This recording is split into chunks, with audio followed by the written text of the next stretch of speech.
Astronomski centar Rijeka vam predstavlja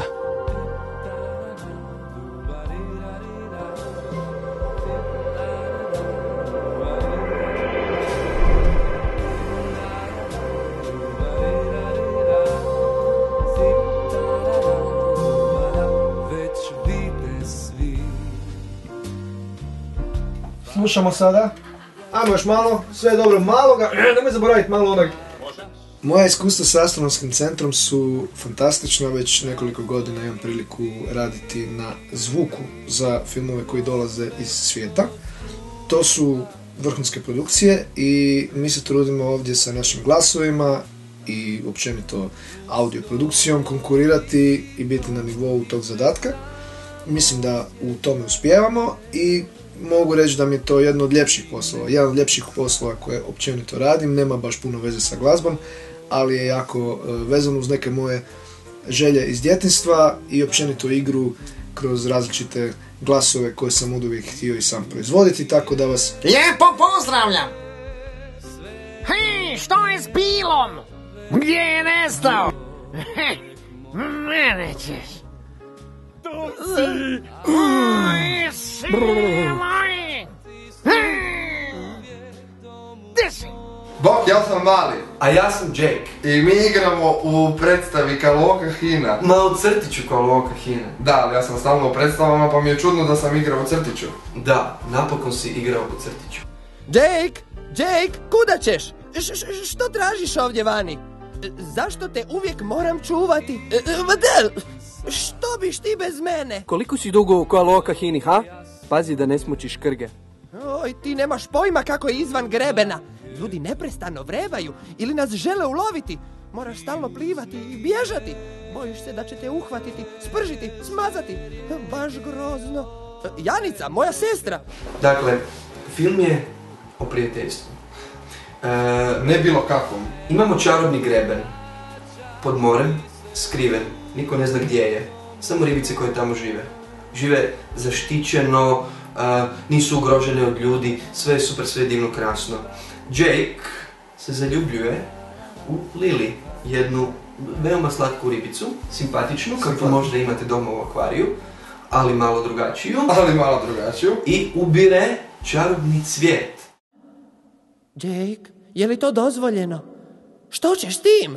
Jo, Mali. Upravši taj cvijet, on navlači na leđa grebena prokletstvo. Tako je. I vulkan počinje raditi. Vulkan se diže, vulkan bi trebao eksplodirati i ako vulkan eksplodira, cijeli svijet će otkriti gdje su oni. Ljudi, iza tebe! Jake? Da, ovo mi je prvi put da radim sinkronizaciju za crtani film i super je iskustvo, baš se možeš onako igrati sa glasom i s nekim likom, jer su oni svi u principu onako izmišljeni, možeš se baš kreveljiti i tako dalje. Dao sam glas Šarkiju koji je nekakav kao mafiozo, onako negativac lik i ima ovog svog suparnika, ajmo reći, u ljubavi i Jake-a na početku i želi mu se neki način osvetiti jer on mu hvata curu, jel?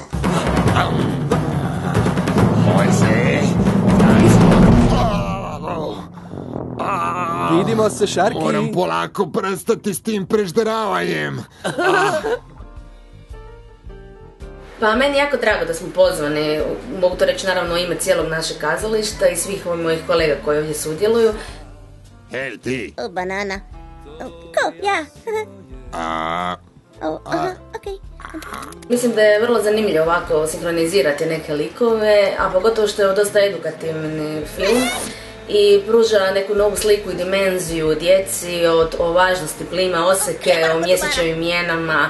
Da, ovdje je bio moj zadatak da glumim više karaktera, to jest razne vrste riba, raznim glasovima, tako da se mi ovdje sada u šali zezamo da je Karin glumila cijeli akvarij. Gotove smo. Osuđene na propast. Napravit će od nas ribiju juhu. Sve će nas pojesti. Ribarnice, stižemo. Sve će nas pojesti. Bilo je jako zabavno, zanimljivo i naravno to je kao i uvijek u svakom glumačkom poslu veliki izazov mijenjati tako glasove i napraviti u jednom danu, u jednom trenu više karaktera. Eto, uvijek je zabavno. Svemir. Milijarde galaksija udaljene bezbroj svjetlosnih godina, objedinjene u savršenom skladu. Evo, radit na ovom filmiću je bilo super. Čini se da ima pune gače, a šefe? Šta reći, osjećali smo se ko ribe, na suhome. Dobra stvar, mislim da će djeca biti zadovoljna.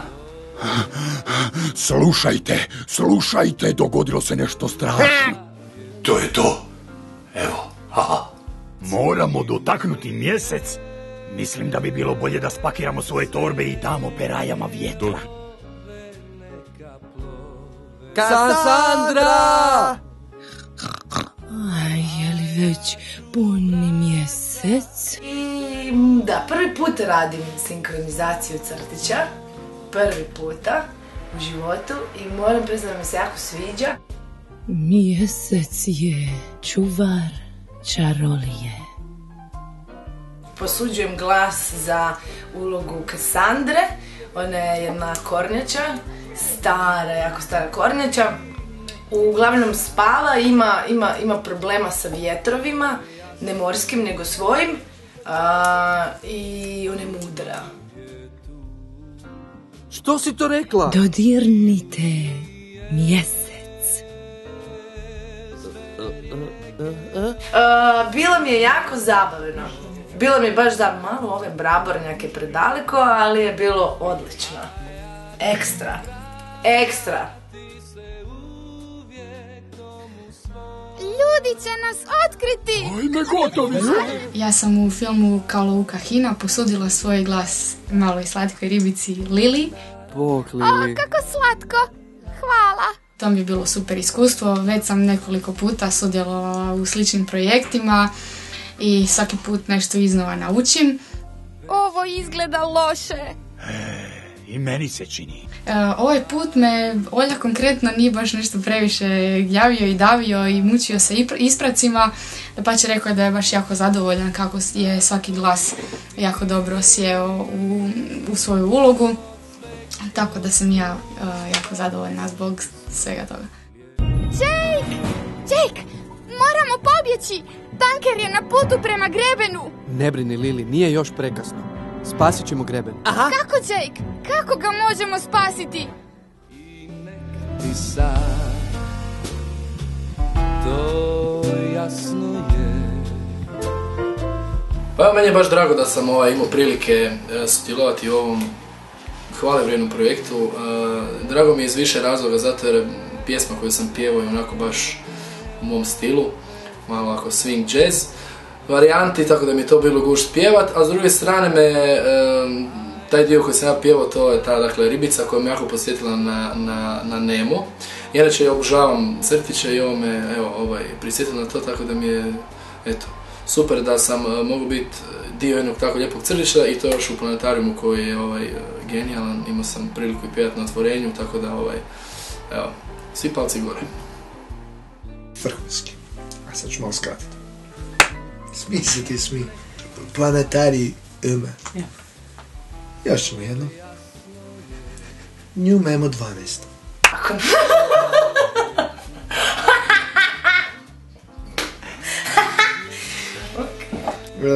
Šta sam ti reći? Evo.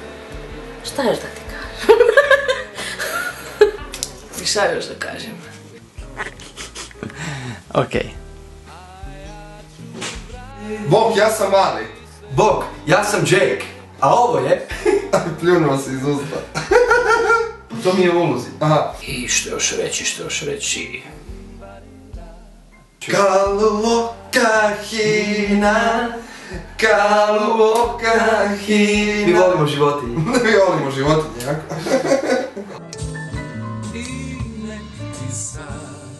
Ja svaki put kad gledam u mjesec, onda mislim da ima oči i usta.